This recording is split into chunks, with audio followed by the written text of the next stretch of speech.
대기가 지구 주변에 당연하게 존재하는 자원이었다면 수자원은 과거부터 정해진 위치에 제한적인 양을 가지고 있었습니다. 역사적으로 거대한 수자원 인근의 문명이 발전했고 상수도 시설을 문명 발전의 척도로 판단하기도 했습니다.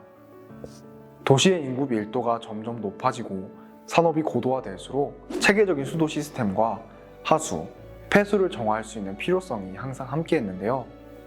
생태, 환경적으로도 수많은 생명들을 품고 있는 지구의 소중한 자원인 물을 어떤 과정으로 우리가 활용할 수 있는지 영상을 통해서 함께 공부해 보도록 하겠습니다. 사람이 생명을 유지하기 위해서도 물이 필요하지만 도시가 유지되고 산업이 작용하는 데에도 절대적으로 물은 필요합니다. 그중 일부는 지하수에 의존하는 것도 있지만 대부분의 공장에서도 또 산업시설에서도 정수 처리를 거친 정제된 물을 사용하고 있습니다. 다양한 분야에서 사용되는 물인 만큼 깨끗하고 활용하기 적절한 다양한 수치들을 가진 수원을 찾고 또 처리해서 도시에 물이 필요한 곳들에 공급해야 합니다. 상수는 취수한 물을 사용자에게까지 공급하는 시스템입니다. 상수도에서 급수된 물을 수돗물이라고 하는데요. 이러한 과정을 상수라고 부르고 상수는 위생적인 생활환경, 시간과 노동력의 절감, 소방 능력의 향상과 같은 핵심적인 도시의 기능을 수행하는 것을 포함해서 수많은 분야에서 빠질 수 없는 자원으로 작용합니다.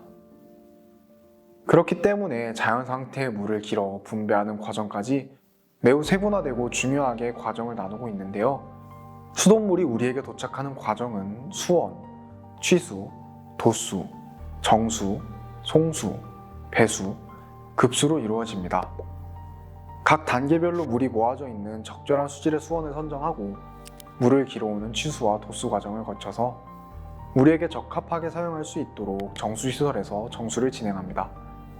그 다음 도시의 물을 적절하게 분배할 수 있도록 송수, 배수, 급수까지의 과정을 거치면 우리가 일상적으로 사용하는 물로 우리에게 찾아오게 되는 것입니다. 물론 상수 처리의 모든 과정이 중요하지만 환경과 생태적으로 상수 산업 이외의 가장 중요한 부분은 자연 상태에서 사용하기 적절한 물을 담고 있는 수원, 그리고 그 물을 안전하게 먹을 수 있도록 변형하는 정수, 두 가지 부분일 것입니다. 그렇기 때문에 수원과 취수 과정, 정수와 급수 과정을 함께 알아보며 어떻게 더 환경 분야를 발전시킬 수 있을지 공부하고 환경 지식을 쌓아가 보도록 하겠습니다. 수원이란 상수가 흘러나오는 근원으로 수돗물의 원료가 되는 물인 원수로 이루어져 있으며 원수는 지표수와 지하수원이 대부분을 차지합니다. 이 외에도 수원의 종류에는 비, 하천수, 호수, 지하수, 해수와 하수처리수를 포함하고 있습니다. 수도시설을 만드는 데 큰 비용과 노력이 소모되기 때문에 처음 상수원을 선정할 때에는 엄격한 기준이 필요합니다. 처리가 가능한 정도의 물인지, 어떻게 처리할 것인지, 처리 효율과 처리했을 때 마실 수 있을 것인지와 같은 기준을 선정하고 검토하여서 물리적 검사, 화학적 검사, 세균학적 검사를 통해 수원을 선정하게 됩니다. 강물은 우리에게 가장 중요한 상수원입니다. 지속적으로 흐르는 물은 풍부한 산소가 녹아 깨끗한 상태를 유지하고 수량 또한 많기 때문에 적절한 상수원으로 선정할 수 있는 중요한 자원이 될 수 있습니다. 호수의 물 또한 강물만큼 수질이 양호하고 자정작용이 일어나기 때문에 적절한 수원으로 선정하여 활용할 수 있습니다. 그리고 현대의 토목 기술을 활용하여 적절한 수원을 찾을 수 없을 때 저수지를 건축하여 상수원을 만드는 방법 또한 있습니다. 물을 사용할 인구를 예측하고 최대 급수량을 산정해서 차후 몇십 년간 안정적으로 쓸 수 있는 수자원을 확보할 수 있도록 하는 데에 저수지는 중요한 역할을 합니다. 상수원은 수만 명의 사람들이 섭취하고 산업시설의 기반이 되기 때문에 엄격하게 관리되고 또 그 수준을 유지하기 위해서 여러 노력들을 합니다. 하지만 매년 녹조, 조류와 같은 오염 현상으로 인해서 환경 보호의 필요성을 느끼게 되는 사건들이 발생하게 되는데요.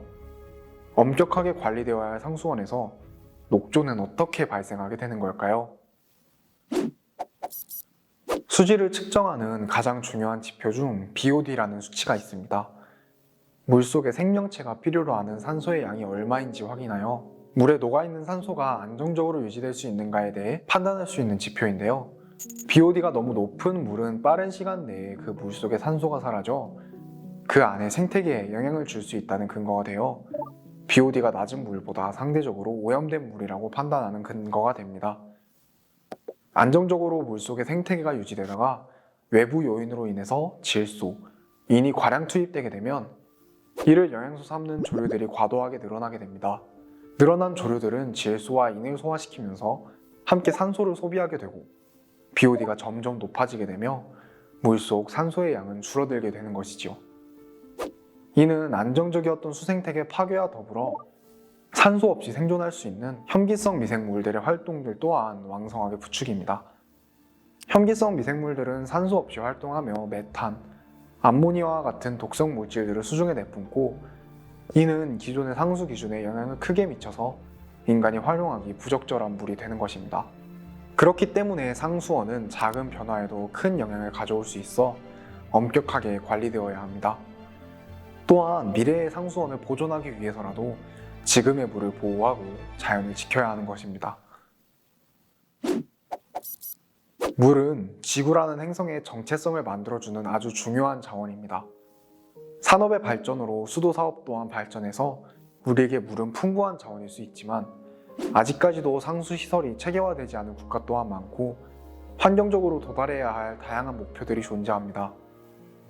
환경 보호를 통해서 수자원을 보호하고 수자원을 분배할 수 있는 다양한 방식을 제안할 수 있을 때 미래 사회와 환경의 발전에 더 기여할 수 있지 않을까요? 앞으로 보보미디어는 환경을 더 깊고 다양하고 넓은 시야로 알아갈 수 있는 방법을 소개하고자 합니다. 보보미디어와 함께한 시간을 통해 환경 문제 해결에 한 발 더 다가설 수 있도록 구독과 관심을 통해 힘을 보태주시기 바랍니다. 지금까지 보보미디어의 김보성이었습니다. 감사합니다.